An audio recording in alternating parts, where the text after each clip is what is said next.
السلام عليكم مشاهدي الكرام، كنتمنى تكونوا بخير وعلى خير وفي احسن الاحوال ان شاء الله. الفيديو ديال اليوم غادي نشارك معكم طريقه تحضير الزيتون الاسود مشرمل او لا الزيتون. طريقه تحضير الشرموله ديال الزيتون الاسود او الزيتون الكحل كما تنقولوا ليه بالدارجه، بواحد الشرموله اللي كتجي لذيذه، شرموله بمواد مكونات اللي هي طبيعيه وصحيه، وصراحه كيجي لذيذ. حتى الوليدات الا ما كانوش كياكلوا عادي الزيتون الكحل، راه ملي كيكون هكا بهاد الشرموله كيكون لذيذ وكيتكال. بلا ما نطول عليكم وخليكم معايا باش نشوفوا المكونات وطريقه التحضير. ونبداو على بركه الله. وبالنسبه للمكونات عندنا اول حاجه اللي هي الزيتون الاسود او الزيتون الكحل كما تنقولوا ليه. فكما كتشوفوا هذا الزيتون هذا راه ديال العام اللي فات، بقات عندي واحد الكميه وكل مره كنهز منها شويه كنشرملو والباقي تنخليها هكا البيتزا ولا شي حاجه. والمهم مره اخرى ان شاء الله غادي نحاول نشارك معكم الطريقه ديال الطرقات ديال الزيتون الكحل، كيفاش كنرقدوه حتى كيولي جاهز هكا، وكيفاش حتى كيحافظ على اللون ديالو. هو دابا تبارك الله داز عليه عام، كيفاش حتى يبقى لكم هكا يعني كيبري وكيبقى ما كيتغير لا اللون ديالو ولا حتى شي حاجه ولا الطعم.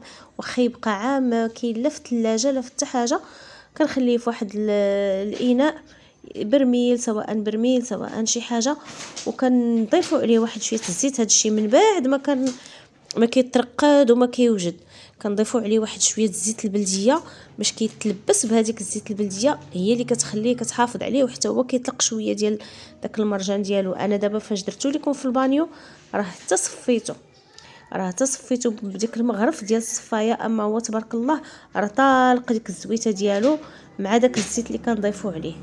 المهم كما كتشوفوا هنا ضفت واحد اول حاجه في الشرموله هو انني غنحك واحد الفريع ديال الثومه كما كتشوفوا، اللي كيعطي حتى هو واحد كينسم لينا الزيتون، كيعطي واحد المذاق رائع.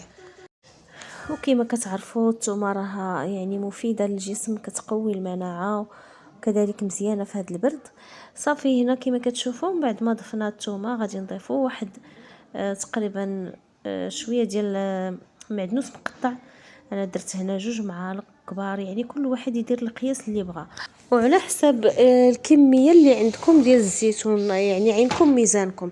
صافي هنا كما كتشوفوا درت معلقه ديال الهريسه. انا بالنسبه للكميه ديال الزيتون عندي تقريبا 1 كيلو الا ربع.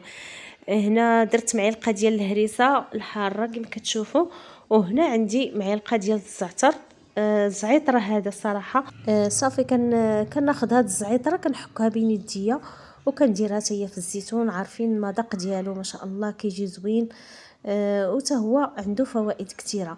هنا غنضيف واحد شويه ديال الملحه، بالنسبه للملحه غير ضفتها وصافي. والصراحه راه الزيتون عندي انا مالح اصلا، راه مرقد وجاهز ودايزه منه الملحه. حنا يعني ما مكثرينش فيه حتى الملحه، انا غير درت هذاك الشويه. هنا ضفت معلقه ديال الكمون، معلقه عامره الكمون، حتى هو المذاق ديالو ولا بد في الزيتون، وحتى هو من طبيعه الحال راه شي حاجه اللي زوينه. ضفت كذلك واحد نص معلقه ديال التحميره او البابريكا.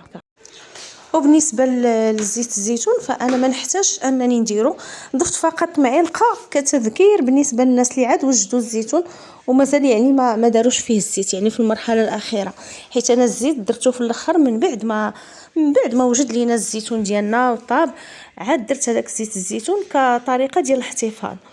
صافي هنا درت هذه المعلقه غير باش نذكركم وصافي. وبالنسبه للناس اللي مازال ما داروش فيه الزيت، يعني اللي عاد مثلا مرقدين الزيتون ديالهم ومازال ما داروش فيه الزيت، يقدروا يديروا اكثر من هذه المعلقه. انا درت غير معلقه لان اصلا الزيتون عندي راه فيه زيت الزيتون، غير درتها وصافي باش نذكر الناس اللي غيديروا الشرموله وهما ما دايرينش يعني الزيت في الزيتون ديالهم. صافي هنايا درت واحد المعلقه زدتها ديال الهريسه. صافي. وبالنسبه للهريسه والحار كنت تيبقى على حسب الذوق. وصافي غنخلطوا كلشي ونتلاقاو في الشكل النهائي. وهذا هو الشكل النهائي ديال الزيتون ديالنا، كيجي على هذا الشكل هذا. تنديروه في واحد البواطه وكنحتفظوا به في الثلاجه، ومن الاحسن اننا نشرملوه غير كميه قليله، لربما ديك الثومه تخسر مع المده او حيت الثومه كيكون فيها الماهيه والربيع تقدر تخسر او لا تولي فيه شي ريحه خايبه، ماشي بحال هذاك اللي فيه غير الزيت، يعني هذاك راه تيبقى عام كله تبارك الله ما كيخسرش.